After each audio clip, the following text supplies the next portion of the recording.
Today, I will be speaking about seven sutras in a kind of sutra format about family constellations from the perspective of India, Bharat Desh. From the ancient India, all these principles were already there. Only thing is, when Bert Hellinger has discovered by observations around the globe, many cultures, particularly he was in African continent, and when he met some of the tribes there, he observed that they honor the ancestors. There are some ceremonies, rituals they were doing to honor the dead people, honor the ancestors. And he started recognizing more around the globe. Many cultures, ancient cultures, even countries, they have their own ways of honoring the dead people or honoring the ancestors.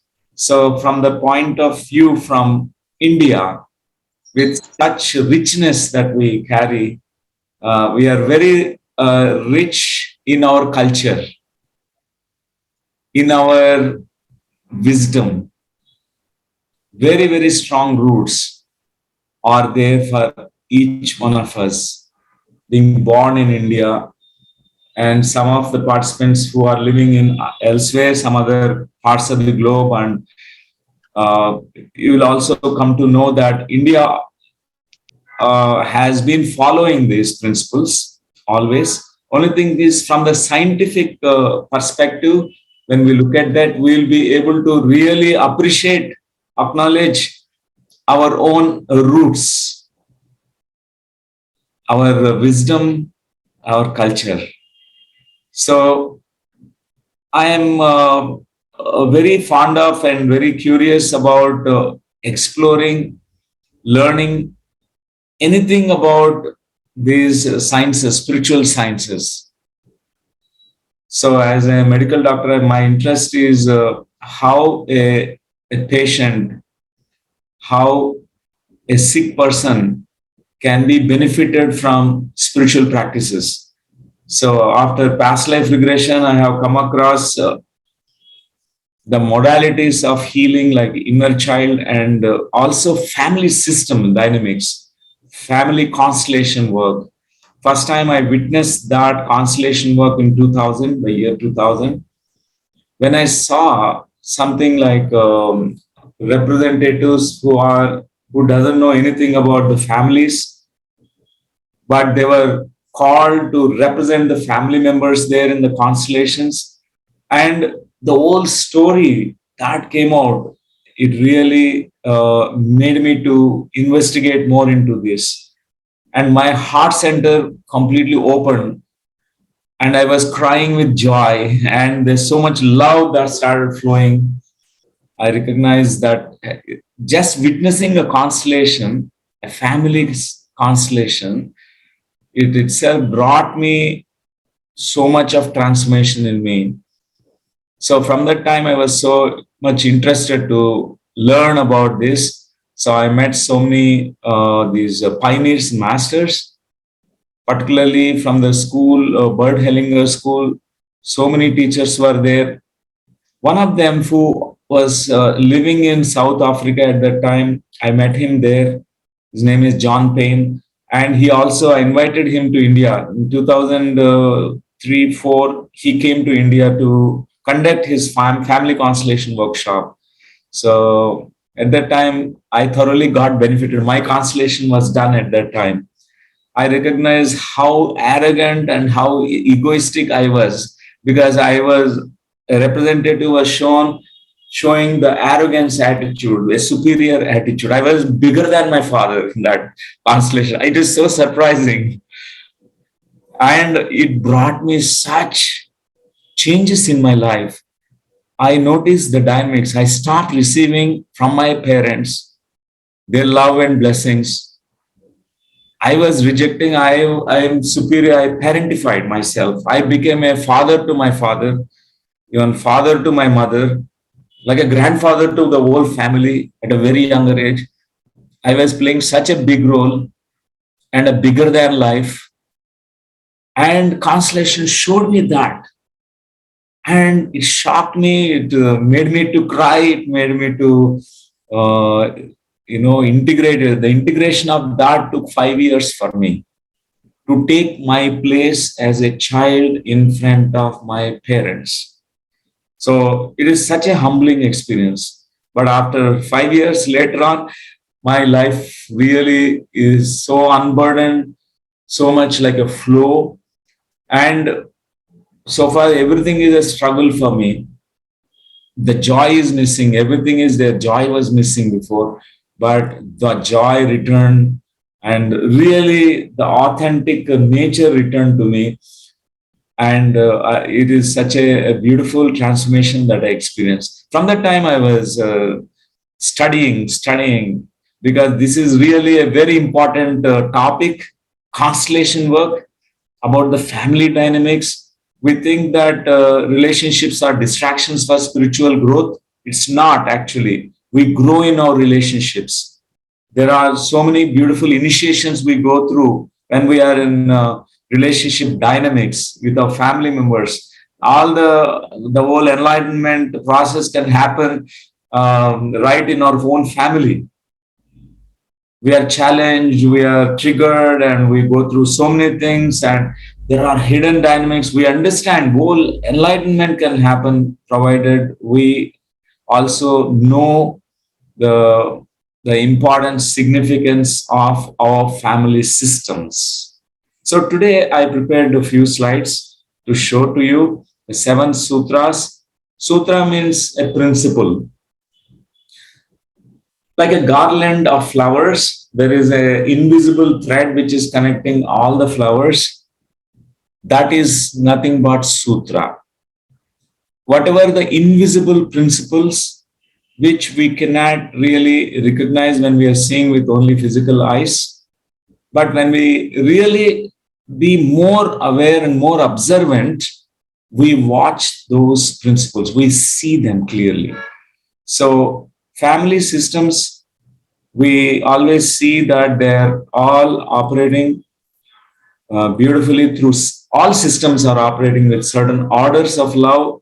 Bert Hellinger discovered that. And these ancient principles from India, I'm going to now show it.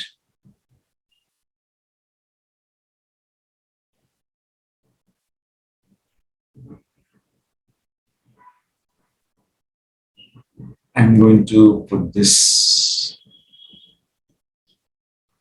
right. Yeah.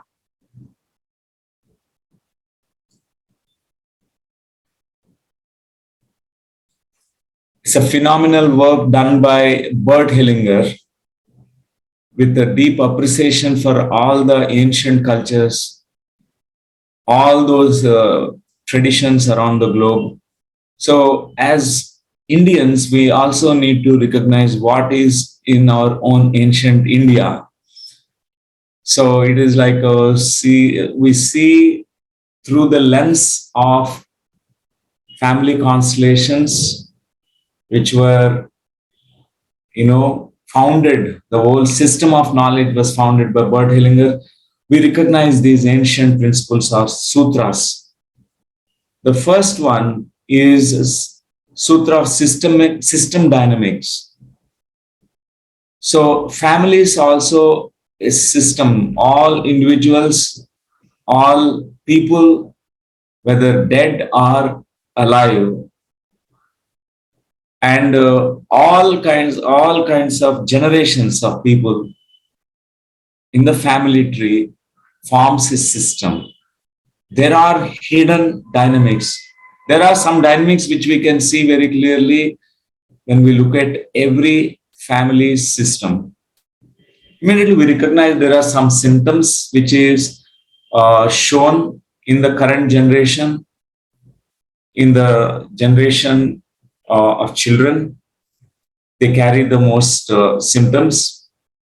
Some of these negative patterns which are repeating, or the illnesses that are repeated in the family systems, we recognize them.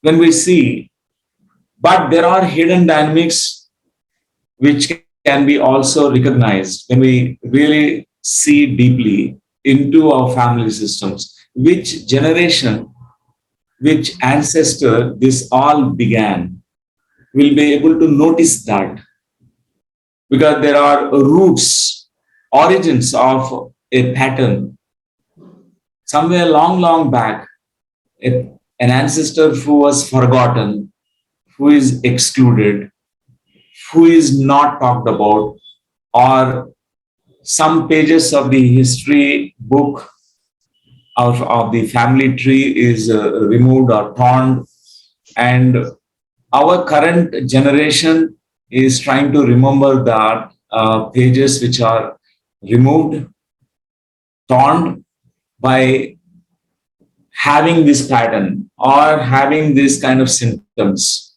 illnesses. So we understand in India that there is an individual nature and a collective nature. So Buddha called that as a principle called, he presented collective nature as anatta. Anatta is misunderstood as anatma, means no soul. But it's not, he was not talking about no soul actually. He was talking about no separate soul, no separate self, non-separated whole and collective energy. So even when we look at our family system, we are all individual beings. At the same time, we are also part of the collective consciousness of the whole family system. Your current relationships, your family of origin, and at least 7 generations, 18, 20 generations of people, all of them, your whole, family tree, it is all a system, collective consciousness. So there is this concept called inner being and interbeing. So all of us, we are both individual and also collective. Interbeing means we are also interconnected. We are all part of the big web. So there is a concept presented by Buddha, Anatta concept, and then Lord Sri Krishna talked about it in Bhagavad Gita. It's a principle called Mamatma Sarva Bhutatma. The same consciousness, Jivatma, which is living in you, the individual consciousness of you, is also the same thing which is also in every other being, human or plant or animal or a mountain. It's the same thing which is living in everything. So Mamatma Sarva Bhutatma. These are all collective consciousness. So we are all carrying these two identities, individual and collective identity. Mostly when we are collective beings, can I request to mute everyone so that yeah, can everyone please mute, because this is very disturbing. I'm trying to find who's the person who's unmuted, but I'm just going through the pages. Please do mute yourselves. And yeah, thank you very much. When we are a part of the collective, sometimes we carry even the patterns of other generations, because we are very, very loyal to them. We are having what is called as blind love. It is a concept studied and presented and investigated and researched by Bert Hellinger, why we carry these negative patterns, illnesses in the family tree. It's just blind love, hidden unconscious loyalties that we carry. We all are so much deeply connected to our ancestors, even though we have not met them, but we carry their patterns. We are saying to them, I love you. And through suffering, I demonstrate my love. Through this pattern, oh, grandfather, you lost all the money, all everything. How can I be better than you? I remember you. I cannot be better than you. I cannot be richer than you. I'll be like you. This is the blind love we carry. Because of this collective consciousness, sometimes we don't understand we have these two identities at the same time. We need to individuate from the collective, at the same time understand that we are all part of this big web of interconnectedness. But if that blind love can be transformed into an enlightened love, mature love, it does a lot of good. We inspire our own ancestors or the whole family tree, even the future generations, by completely stopping whatever those negative patterns which are running. Otherwise, we are all like a legacy. We are, passing on our wounds which are unhealed, which we collected from the ancestors. We are passing it to the future generations. So the advantage of applying this sutra of enlightened love instead of blind love, which can heal our patterns. And the second sutra is Sutra of Inclusion. In the ancient India, we always used to have 16 samskaras that are practiced, starting from the womb memories onwards. A pregnant woman, even before she invites a soul, she is going to have this garbha samskar. There is a kind of ceremony that ancient India people used to conduct. In Upanishads and Vedas, some of these mantras are there. And they used to do that first. They used to clear the womb space, welcome the great soul to step into this womb.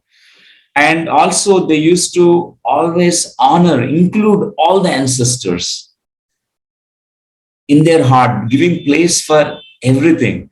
So there's one principle discovered by Bert Hellinger. Any painful events happen in a family system, mostly painful things are excluded. Certain fates are not included. Certain people are excluded because they are either perpetrator or they are not sticking to the norms or the rules of the family. They've broken some rules of the family. They are forgotten. They are excluded people. So mostly when exclusions happen, generations will suffer. Many generations, they carry the symptoms of exclusions. So sometimes we label people as judge people as bad guys and perpetrators. We don't want to even talk about that person. We remove even photographs in the home. Even certain deaths that happen, it's too painful to remember about them. Then we don't talk about it. Could be abortions, it could be miscarriages, it could be even some fates that happened. Some people died in a very, very tragic way. We don't want to talk. Somebody committed suicide. We don't want to talk about it. Even our own personal life also, we try to exclude some people or exclude some emotions, negative. Mostly we have a habit of excluding anything which is negative. We become very positive people.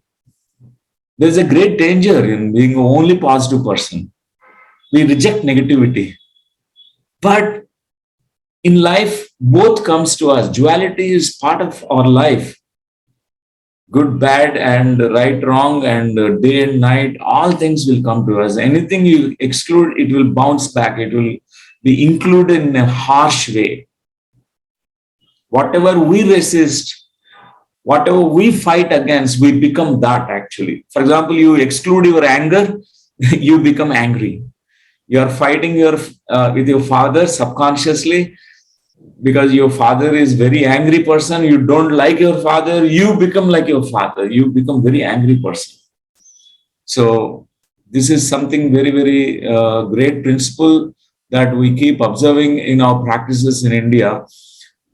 Like Garbha Samskar and child who, when the child is born, even the naming process, naming ceremony is there. Even the first time the hair is removed, that there is a ceremony.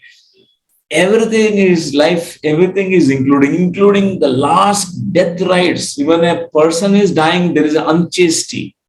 There is a samskar which is done called antyeshti. Last death rites in a beautiful manner we conduct it because we honor even the death.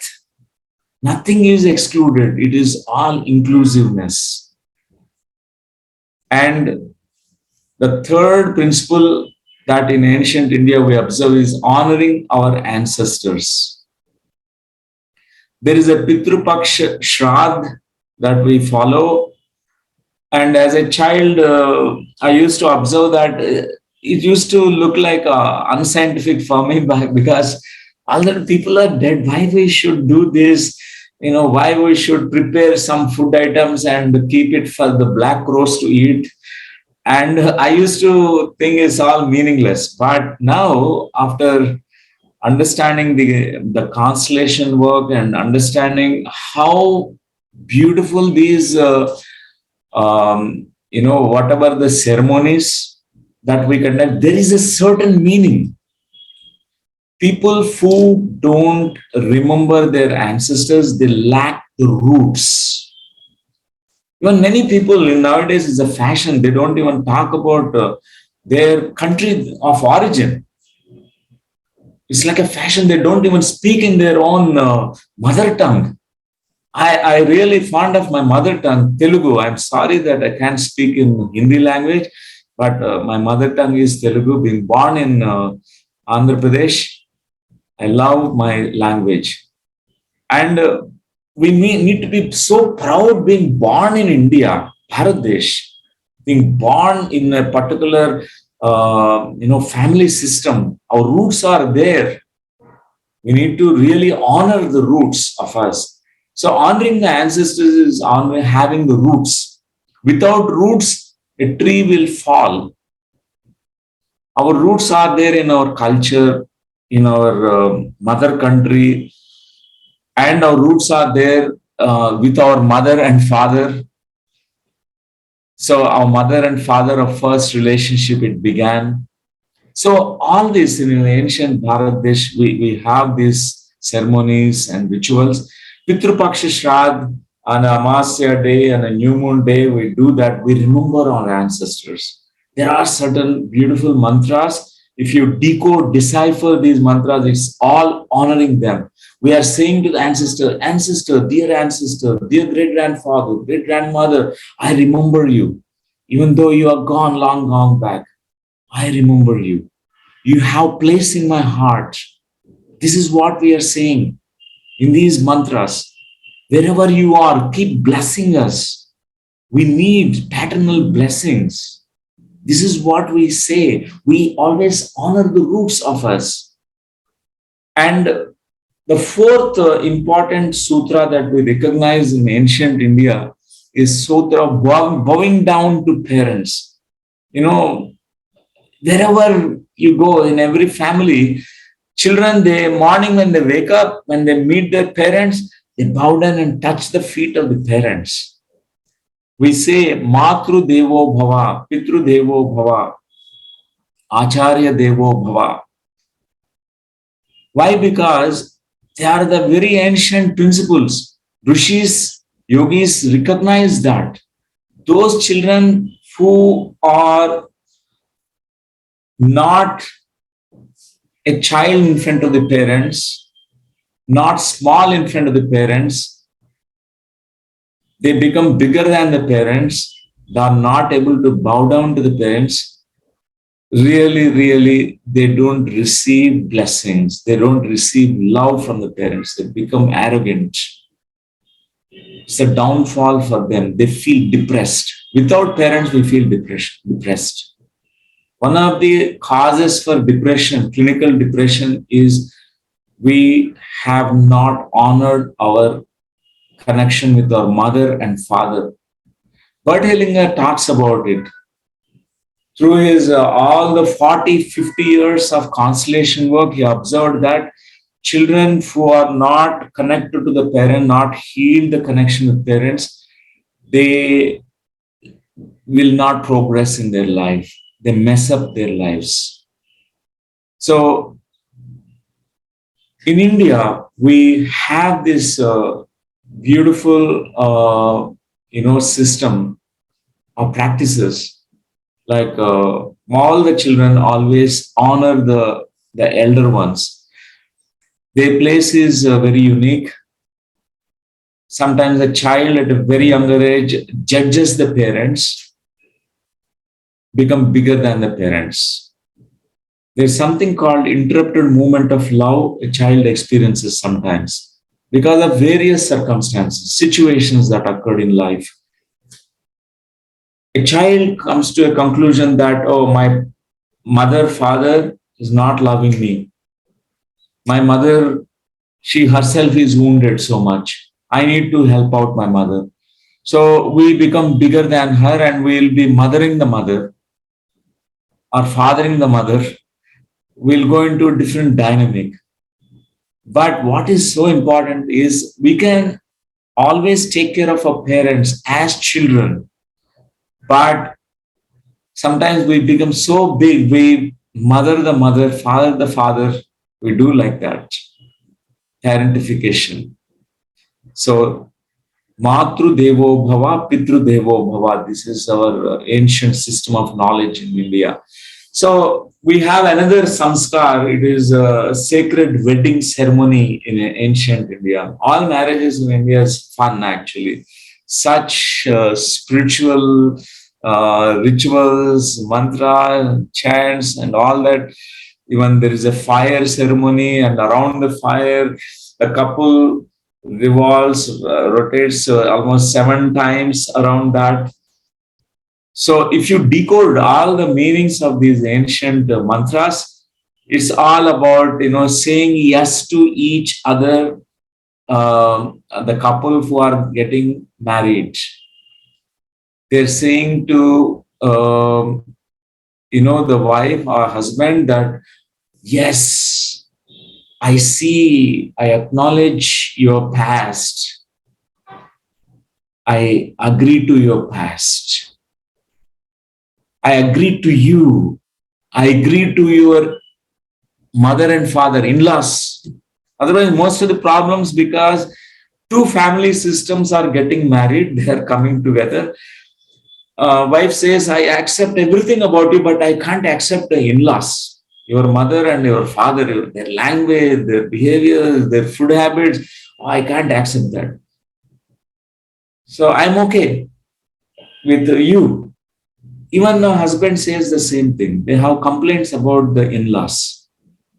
So when in the ancient mantras, what is they are saying to each other is, I agree to your family tree, your past, your present, in the future. This big yes, they say, it is like opening their heart for each other. It's the journey they're going to journey together in not one lifetime, but 7 lifetimes, they say that. At different levels of consciousness, they journey together. Such a beautiful ceremony. Many couple relationships, they suffer because they are not agreeing to each other. It's not compromise. There is a deep respect.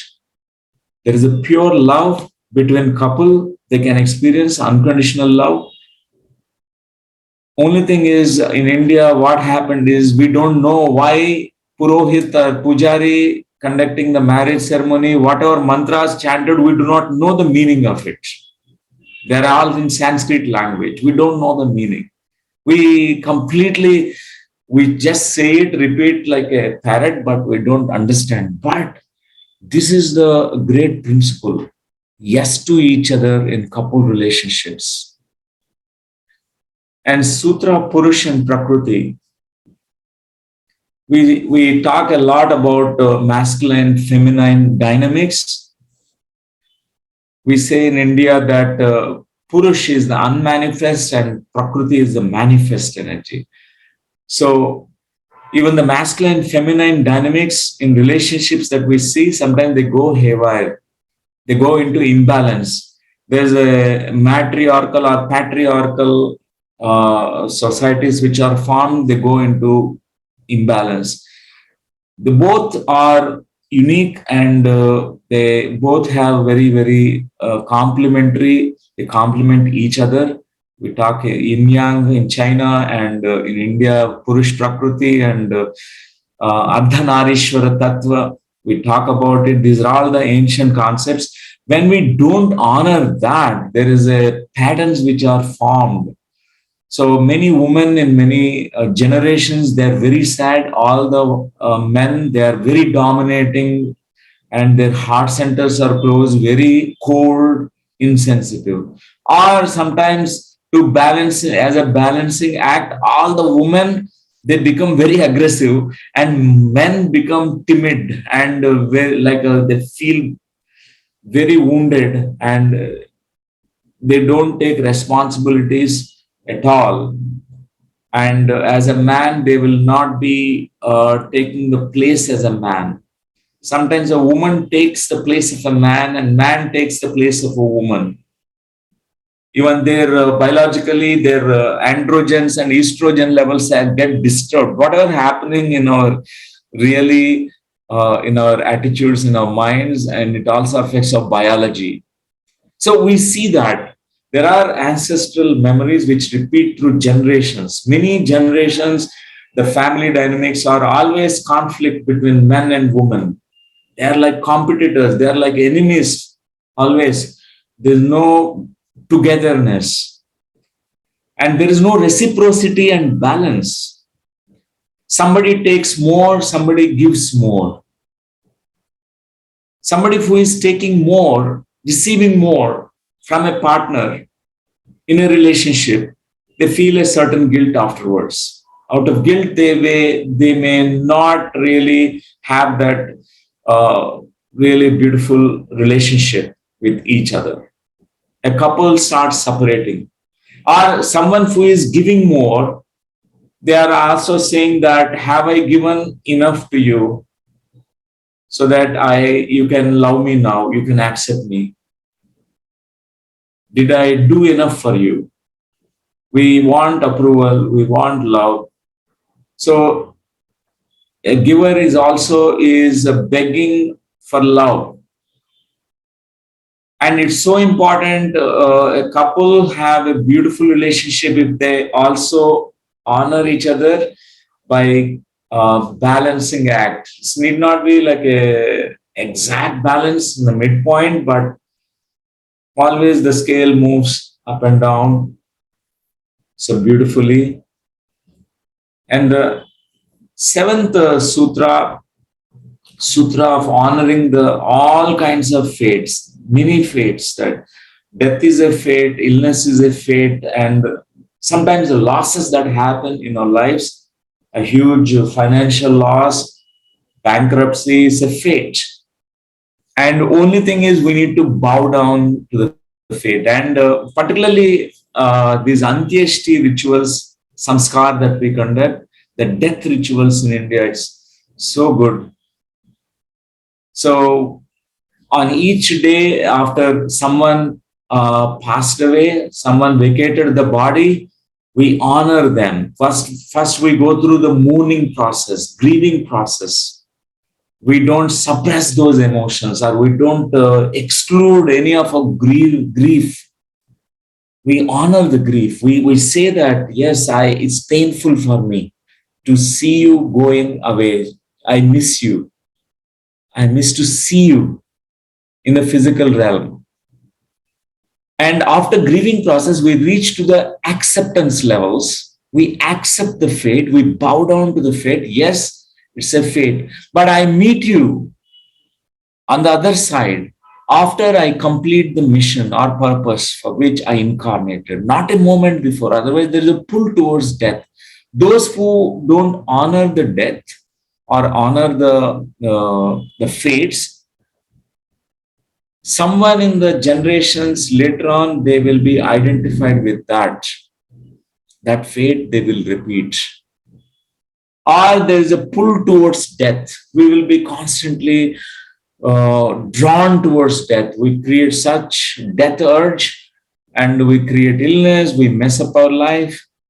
So important, these Antyeshti rules, whatever the current research done by Elizabeth Kubler-Ross about how we need to honor the dead people, how to grieve, how to reach to the not bypassing any emotion, reaching to the acceptance levels.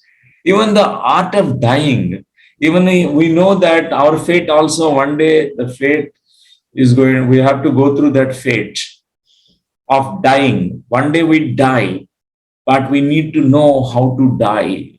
We need to have a certain understanding. In India, we have all this ancient wisdom of how to also die very graciously. We have all that wisdom. So, friends, let me stop sharing. And so, being born in India, I keep really every day, I feel so much gratitude for our rishis, our Vedas, some Upanishads, some Bhagavad Gita.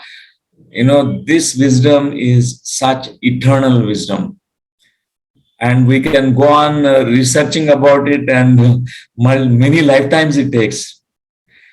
Whatever the research done by all the Westerners now is all rediscovering whatever is there in the ancient India, Bharat Desh. I'm very proud of my country and our country and the Bharat Desh. And we can interact now. We have 15 minutes time, and you have questions, you may ask questions. Dr. Newton, would you like them to just unmute, or should we'll go one by one as their hands are raised? Yes, I'll sure. just call their name. They can verbally ask you the question and you can answer. Yeah. Okay. Smita Saha, can you unmute and ask the question? Smita, we can't hear you. You have to unmute. Namaste, sir. Namaste, Smita ji. Pleasure to see you again after the Inner Child online retreat. Yeah. So, sir, actually, I have one question. A lot of time, as you were talking about the family tree, after marriage, a lot of time it happens that when you come to a new family, you have that openness and acceptance that yeah, now you're part of this family and all. But a lot of time, mother-in-law means initially will be very friendly, but with time you see there are a lot of things happening around you, right? Yeah. When you witness things which are difficult to accept, or which is not that pleasant, with time you will have a rift, or you will not have that pleasant feeling how you feel for your own mother against your spouse mother. So that emotion, so you get disconnected with your mother-in-law a lot of time because of these things. Right. So how a girl should handle that scenario? Because one side, that is a very practical issue which you face in your daily life. Yeah, Sas Bahu ka stories, how it impacts the karma thing, and how, like, in the field of life, how does it work? So what a girl should do? I will share some insights about it. So generally, when a girl child is coming to a new family, in the ancient India, what is to be practiced is the girl child is completely prepared for that new journey. How the preparation is to be happening is the girl need to completely freed from the family of origin entanglements. There are so many sometimes unhealed wounds with the mother or father. They are entangled. They have not individuated. Individuation means a healthy separation from parents have not achieved. What happens is, even after getting married, the girl always thinks about mother, you know, my mother, my father, and because they have not, the energy cards are still strong. They have not achieved the healthy separation. There's something that need to be completed. That's why in the Kanya Dhan process that is done, the father and mother, father particularly says, I have taken care of my daughter so Right. far and with so dearly. She's my darling. Now this darling goes to you, to the son-in-law. The father gives the hand of the daughter, and Kanya Dan process is done. You know what is the meaning of this ritual is that now this energy cord we formally now cut. She is now achieving a healthy separation from the disentangled from the family of origin. There is a love and respect. There is a deep connection. It's not that she is completely disconnected from parents. To start a new family, a woman need to be reaching to, from the girlhood, she need to reach to womanhood. A woman is more of individual nature, independent nature, and with empowered nature, with broader perspective. She goes into the new family with this preparation. She'll be able to take the mother-in-law fully into her heart. Generally, there are mirroring that happens between mother-in-law and the daughter-in-law. Whatever the unhealed wounds that comes, even the other side also, even a mother-in-law, even though mother-in-law might be very good person, what happens is if the daughter-in-law has unhealed wounds, mother-in-law plays that particular role. Just like a strict dominating mother, suddenly she will be totally a different mother-in-law. Uh-huh. Yeah, very, very strict and sometimes very judgmental. Why you get up late and why you, she'll pick up fights with the daughter-in-law. So as the daughter-in-law understands, she takes her place in the family system, in the new family she entered. And also as she healed herself, it will not be projected or mirrored in the in-laws family. Okay. This is there are some beautiful pieces of wisdom from the ancient India about this. So when the mother-in-law, if she is doing, irrespective of you are being at your best, if you see the mother-in-law is reflecting certain things which is not that acceptable, so what you should do, you should, with a smile, you should accept it and let it heal. No, no, the not things like that. Instead of smiling and accepting, it's hurting sometimes the behaviors. So introspective. Before you say a word, for a few hours, you can be staying in the room and look into yourself. What is my mother-in-law mirroring to me? What is that I need to change in myself? For example, there is a judgment that you have about mother-in-law. That judgment is not about the mother-in-law. It's a wound that is unhealed in you. So once we heal the wound, what will be mirrored through mother-in-law will be totally different. Very next moment she shifts her energy. I have seen that in many people when I give the same thing, same piece of wisdom, same sharing I do, but they could do that. They could heal the wound. So our subconscious mind carries the wounds from the childhood. What is unhealed with our parents will be brought up in the couple relationship with partner, parent, partner is a kind of just a same kind of thing because what is unhealed comes up here. And also particularly with the in-laws. Okay. Yeah, that's a mirroring that happens there. Great. Thank you, Smita ji. Nice. Okay, thank you. Thank you. Yeah. Yes. Devi, can you please unmute yourself?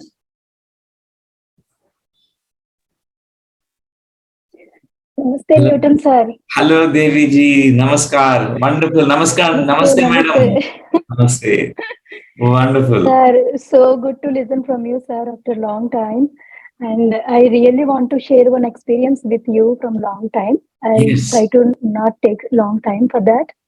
So after our family constellation and the inner child workshop retreats, I went to India. And there is one of my friend who is astrologer, very close friend of mine and meditator. And he looked at my elder one, that Jataka Chakra and everything. He said she has something like Naga Sarpadosha. So it is better to go to some temple and do some ritual. And as meditator, I'm not at all interested in that ritual, but I think there is some science. If you have this pattern in your energy, and you went to the temple, maybe when we meditate there, some energy work will happen. So why not give it a try? So I think like that. I thought like that, and I took my daughter over there, sir. And anyhow, I'm going there. I want to continue with that ritual as well. So, and we meditated there first. And after that, the priest came and he asked for the silver, the serpent idol, little one. So, actually, when I was in India, I taken care like a princess. I don't need to go anywhere. Everyone will come to me. So, but at that time, at particular time, no one is with me. So they have some urgent works and they went here and there. So I went to the shop and brought that idol, the silver idol. As I'm buying that silver idol, as I'm taking that into my hand and as I carrying, I went into that kind of trance state and something open in my mind. And I give it to my daughter and me, my daughter and priest was there, no other family members there with me. And he is chanting some mantras and with that mantra, she's holding that and she is giving that to him. And it is all matched to the family constellation. We are carrying some heavy object and we representing that when with the affirmations, we giving that away. And I was really shocked. Oh my God, this is all family constellation already there. Oh, The actual practice is this, and we are not realizing that no one is starting teaching us that way. So it is so good. All those mantras, everyone making sense to me. So I related so much, and I explained everything. It is energy work to my daughter. You have such kind of thing, and it is representing that with your wish. You are now giving that away. So I did that affirmation work and explaining work to my daughter. wow. All because of you, sir. Thank you so much. Wow, wonderful. This is what we do in family constellations. Exactly. You recognize that Yes, yes, there is a meaning to all the rituals, and it's a symbolic way we do that. If we know the meaning, we really appreciate it. So there's something that at a deeper level of consciousness, when we are, for example, the hard object, something that you pass it on, then you realize that, oh, this is like whatever that pattern, heavy pattern that I carried from ancestors. Now I leave it behind. I leave it now. I accept, I acknowledge that ancestor who went through some kind of difficulty, challenge. yes. So we Yeah. do that. Whether, yeah, that's nice, Yeah. Devi ji. Thank you so much, sir. Best wishes. Thank you. Wonderful. Thank you. Pratna, can I request you to just unmute and ask a question, please? Pratna Reddy. Hello, sir. Good evening, sir. It's nice to meet you after many long time. Sir, I don't have much question. Just I would like to say thank you. And I attended family constellation workshop in Pragatiri, sir. After the workshop, I do some exercises, what and all you have taught there. So that is enough. Or I attended 6 years back. So is that again, it's better to attend one more time, or else I'm practicing little exercises. You are big, I bow down to my parents and I say, you are big, I am small, you give and I receive, like some simple exercises that will work, or again I need to attend, sir. Okay, we don't need to attend too many times. Too much of indigestion comes, and we need to always see whether really it is needed or not. Because you know the principles, you know what to do. My advice or my sharing will be to your question is apodipo bhava. Be a light unto yourself. Less dependency on outside stuff. Only if it is really needed, the support is needed, and you need some kind of assistance to heal something. because you have already done the integration is more important than too many workshops, too much of unnecessary constellations is not required. One constellation, it can make you be freed from, is equivalent to Bert Hellinger says almost 50 kind of counseling sessions. One constellation is equivalent to 50 hours of counselings that you receive from a psychologist. That kind of shift in energy and your consciousness can happen with. So you have done 6-day retreat. That's really good. Even integrate that what you have experienced that time. That's integration is more important.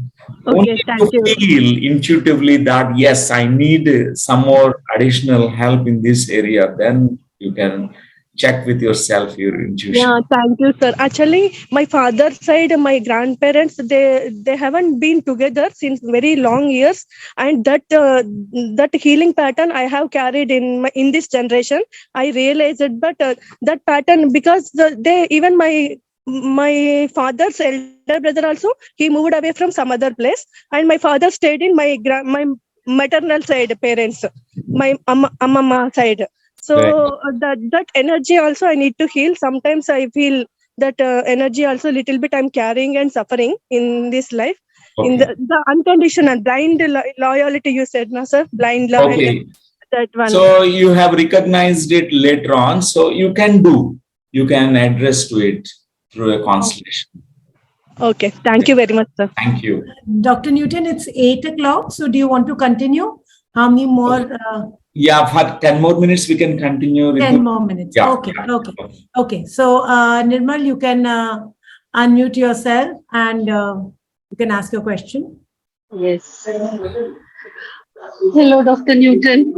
Wonderful, Nirmalji. Namaste, namaste. I've Namaste. been connecting with you.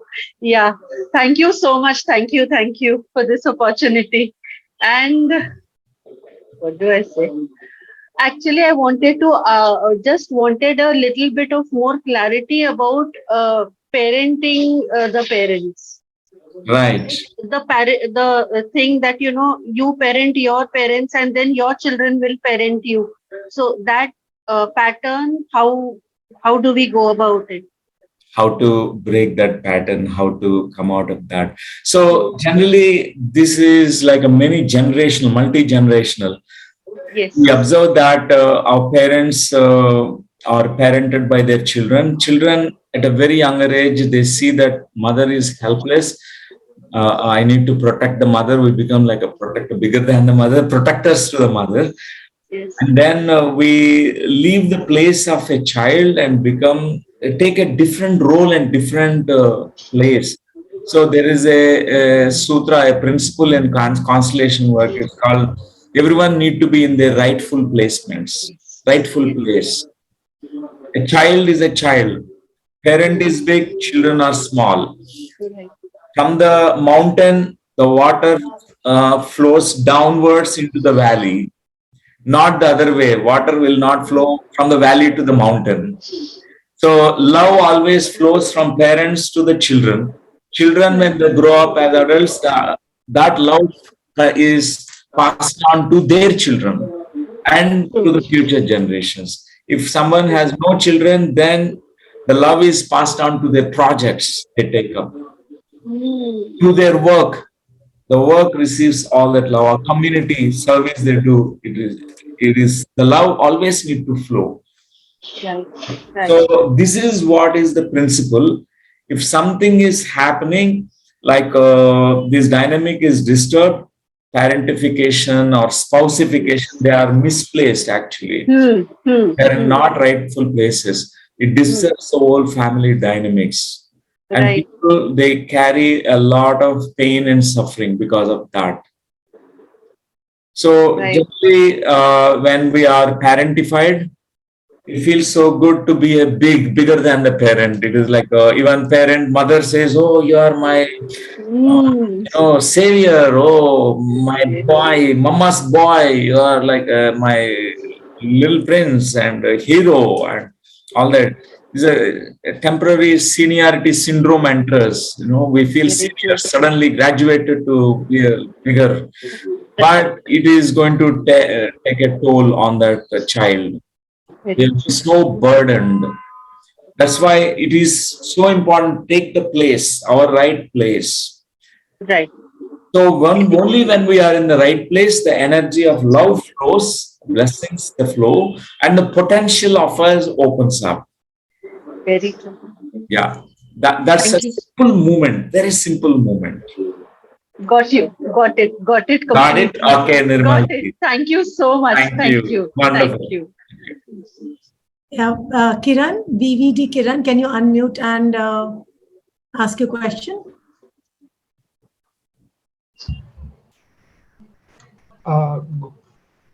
Good evening, sir. Are you able to hear me? Yes, Kiranji. My simple question is like if we are giving our love to, for example, in my case, I'm giving to my love and respect and all the thing I could do to my grandfather or grandparent, someone. So if they are not understanding the adharma or something they are doing from their side, if we keep on repeating that, if we keep on repeating in the same process, they are not understanding. They are not understanding and not changing their pattern of behavior towards me. In that case, what I can do, like if I could maybe show some protest kind of thing, like not talking with them more and kind of having distance with them sometime, and have some heartful love for them mentally, but not having so much of closeness with them. How can I handle that kind of things? Yeah, any adharma, any injustice, we need to raise our voice, we need to say it, express that, because how do they know unless we give a feedback to them that their behaviors are hurting, our words are hurting, or whatever the path which is going to be harmful for people. So it is so important. For example, a child is committing an error, a mistake. A parent need to tell the child through in a very nurturing way. They can actually give the feedback. They can tell the child, even if it is someone, a family member, even if it is a friend. It's so important to tell them. In the physical plane, there is a dharma and adharma. That's why Buddha always talked about the eightfold path. Samyak drishti means right views, right aspirations, right sankalpa, right speech, right behaviors, right way of earning living. There is a right and not right also, because there are boundaries in the physical plane. There are dynamics that need to be respected in the physical plane. So acceptance doesn't mean that you allow people to hit you and scold you, and still you have to be submissive and say, I love you, I accept you, even if you hit me. Not that. We can say that internally, inside our heart, we don't exclude them, because they're still in the growth process. They're still evolving from their levels of unconsciousness to the next levels. They still are growing. But our feedback need to be given to them. Some of the relationships are very abusive. Generally, that's where also we need to give the feedback to them. And after giving the feedback, sometimes we need to give them a chance to transform or change. And Buddha said a beautiful advice. He said, such relationships which are abusive, there is a path called upeksha, indifferent, be indifferent. Sometimes if you are indifferent a little bit, that also makes them grow. You're giving space for them. Yeah. Thank you, Kiranji. Yeah. Dr. Newton, it's almost 8. Okay. What do you want to do? Yeah. There are still 12 people with their hands raised. So we shall do what you say. Okay. So one more we can take, and after that we can. Okay. So I have some other commitment. Is there? Yes, of course. But Of we course. can take one more. Shraddha, can you unmute yourself and ask your question?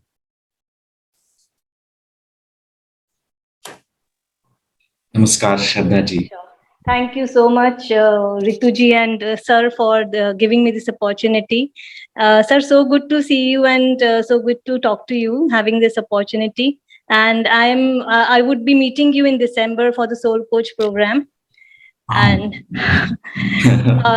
sir, my question right now is, there is a concept called etheric cord cutting in energy work, wherein we cut the energy cords with people, places, events which are toxic for us or which are not meant for our highest good. And say, for example, if a person who is toxic for us is a part of our family, is a family member, and we do the cord cutting and we resort to a zone of peace for our own self, for our own growth. So does this fall under exclusion, or it is okay to do this? It's okay to do that. For Okay, thank you, example, sir. a fetus which has come out after full-term growth out of the womb, and that umbilical cord need to be cut. Otherwise, this child will not have independent individual existence. Right. They need to be cut the physical way also. And then energetic cord cutting naturally happens when they have a healthy separation. This is called individuation process. The child knows that I am different from my mom. Otherwise, the child carries the mom's sadness, mom's pain, and dad's pain, and their dad's patterns and family systems patterns and everything. That etheric cord cutting naturally happens if the milestones of the child are completely fulfilled. Like all the needs of the child are given, are fulfilled. The child is naturally, but it's deliberately one can consciously cut the etheric cords. Is so essential with toxic people. It harms them, it almost drains their energy. Right, absolutely. So Thank it you is so okay much, to do. sir. It's not exclusions. Out of love only. It's for their greater good. So Hellinger talks about it. For example, there is a perpetrator and a victim is there, and a perpetrator and a victim meets each other. They look into each other's eyes. They come onto one common platform. Even a victim honors the perpetrator. Otherwise, victim has a certain kind of high place they take. They say, I am innocent. You are the guilty one. You harm me. I'm bigger than you. So what happens is in the constellation, the equal place they take, and victim says, I leave the consequences of your actions with you. Whatever you have done, it hurt me. It injured me. It traumatized me. I leave the consequence of your actions with you. Bear your consequences. This is what a healing sentence. It is like etheric cord cutting. Right. Yeah. They depart from each other with such, oneness. They don't have exclusions, nothing, It is done as a beautiful process in a constellation work, actually. Okay. Thank you so much, sir. You have explained it very beautifully, and I'm looking forward to learn constellation work from you very soon. Most welcome. And thank you for mentioning about Soul Coach transmission. Yes. This is what I want to also talk about. Let me put this one, not this one. Yeah.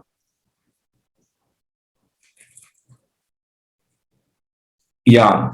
There is a residential program. It's a 10-day program. Soul Coach transmission program with so many hundreds of topics. It's a free program which is conducted at QLU Campus. QLU is abbreviation for Quantum Life University, which is a spiritual science university that we have been building it in near Hyderabad, outskirts of Hyderabad. So you can find all the information in our website, 3rd to 12th December 2023, this year.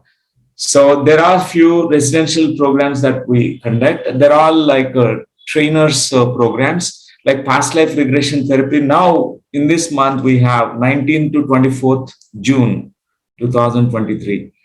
So we have trained so far 2,000 past life regression facilitators in India, and they have been doing enormous, beautiful healing work.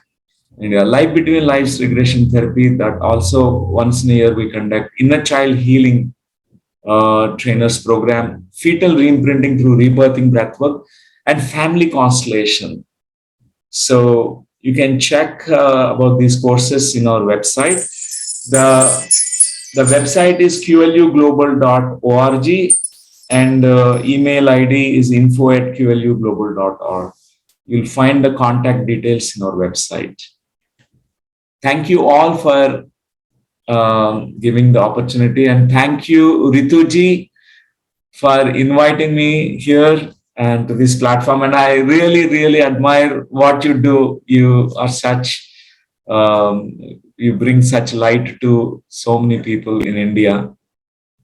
Thank you so much, Dr. Newton, for your time, for the beautiful presentation and all the answers that you gave. It was, I'm sure, very, very helpful. People have so many questions all the time. And I think constellation work is really the tap where once you open it and the love starts flowing, and we can come back to love in our own lives as well. Thank you so much. And everybody, thank you for attending and being present here, and for your questions as well. And we will see you at the next webinar. So please do come on the group if you haven't already. Thank you, Dr. Newton. Thank you all. Thank you, my friends. Thank you.